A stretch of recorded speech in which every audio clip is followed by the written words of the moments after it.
The Fear and Hunger franchise has gone from total obscurity to a phenomenon in indie gaming, with word of mouth quickly spreading about its dark story, graphic content, and punishing survival mechanics, with some videos about Fear and Hunger garnering views in the millions. However, Fear and Hunger is unique, and it's hard to find another game that you can compare it to. In this video, I'll be going over why this horror game is truly unique, and why we won't see another game quite like it, at least outside of indie gaming. Now, one of the most noteworthy aspects of Fear and Hunger, that is both Fear and Hunger 1 and 2, is the use of bodies. There's been a lot said about the nudity in Fear and Hunger games, the use of body horror, and also graphical content surrounding the naked body. For many gamers, this stands out quite a lot. There really aren't many games that delve into this too much. In fact, most games avoid it like the plague. Unfortunately, the Fear and Hunger games have also gotten an incorrect reputation with some people,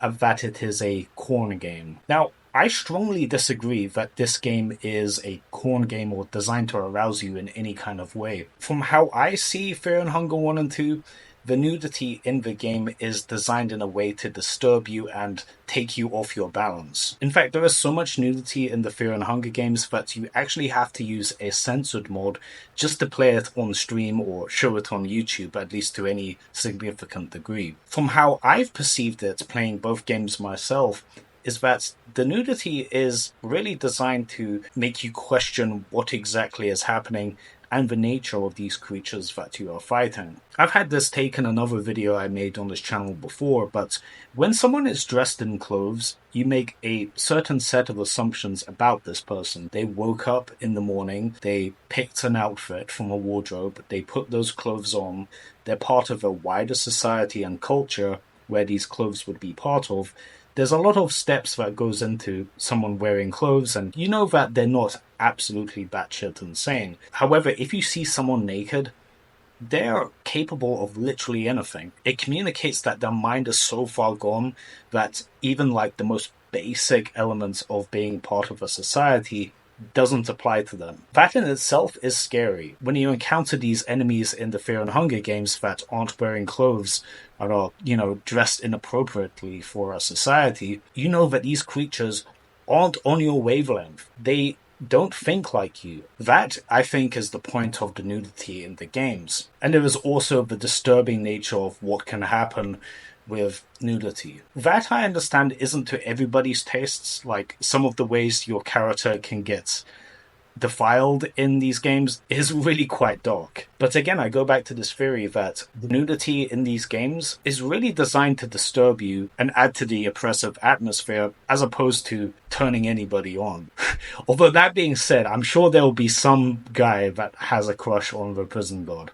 But for the most part, it's not designed to turn you on. And this is like an element of media that any kind of big company in media, whether that be gaming or movies or TV shows or whatever, simply just doesn't want to touch. I've always found this kind of weird, but you can have like the most graphic, realistic depictions of someone being killed, maimed, and injured, but God forbid you show anything below the belt. It's just a very strange standard that, we have in society. So the only games that truly has nudity are indie games, just because of this fact. They can be more risky, they can take that risk. And this leads on to my next point, which is that the Fear and Hunger games have a clear vision. So what I mean by a clear vision is that it's not trying to be something it's not. It's not trying to appeal to everybody. These games have a very specific vision of what they are trying to accomplish. The Fear and Hunger franchise is a dark survival horror franchise, with punishing and unfair game mechanics as its trademark. And that is kind of the advantage that comes with indie games. The obvious downside with indie games compared to like AAA publishers is that you as a developer can have a very clear vision of what you want to create, and you don't have to have that vision compromised by other voices. Miro, the developer of Fear and Hunger, had a set vision of what he wanted these games to be,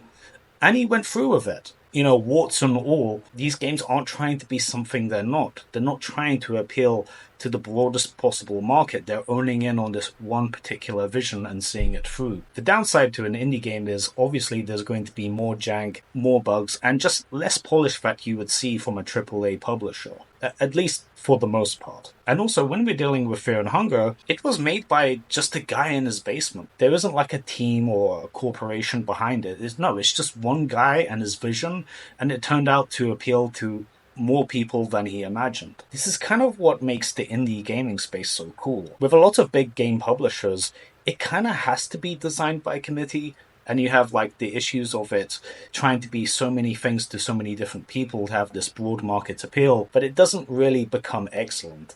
It just becomes kind of good. With big game publishers having budgets, sometimes in the hundreds of millions, they really can't take that many risks. They have to be kind of formulaic to some degree, just because the stakes are so high. There's so many different voices chipping in and trying to change things that, yeah, the Ubisoft formula games, it's kind of that way for a reason. I saw a discussion online about whether or not Fear and Hunger should get a Netflix adaptation. And it's all love. Like, if you have that take where you want to see Fear and Hunger come to Netflix or have some big money pick it up, you can have that opinion, but I would say that by the time a Fear and Hunger TV show comes out to Netflix, it's going to be warped by so many different people that it will become quite unrecognizable. There'll be like 20 layers of people chipping in and saying, well, what should be done and what should be changed, what should be taken out, what should be censored. And the end result isn't going to resemble what we know of as Fear and Hunger. It's that problem where something becomes designed by committee. And this leads on to my next point, which is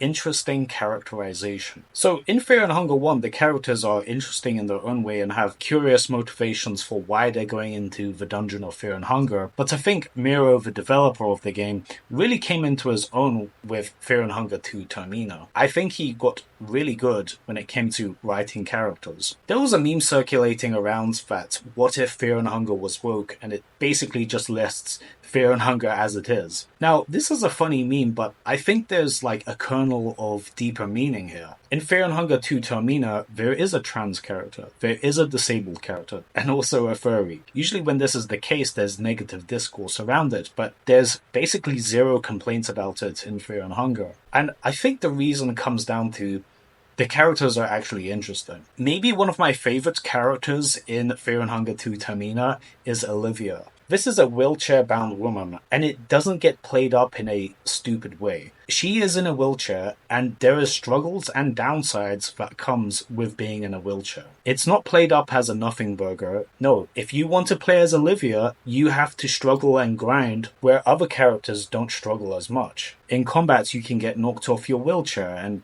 that takes a turn to get back on it. Also, going up steps, you actually have to get out of your foldable wheelchair and crawl up the steps, which can make things really tricky when you're playing a survival horror game and you're trying to run away from something. So if you want to play Olivia, you have to overcome these struggles with her. Olivia has some other benefits that make her very useful and give her upsides, but her as a character voices her struggles and anxiety that comes with her disability. And there's interesting character development where a unique cutscene plays when your characters pick up a gun for the first time. They give their thoughts about what it's like holding a gun. And what's interesting is that the characters in Fear and Hunger 2 Termina are quite apprehensive about picking up this gun. Olivia is different. She picks up a gun and she likes it. She likes the feeling of the cold steel. Whereas before she would associate mechanical things with not having power that other people have. But now she views it differently. Now she has power in her hands. She likes guns. Like, I'm hooked. I like this character,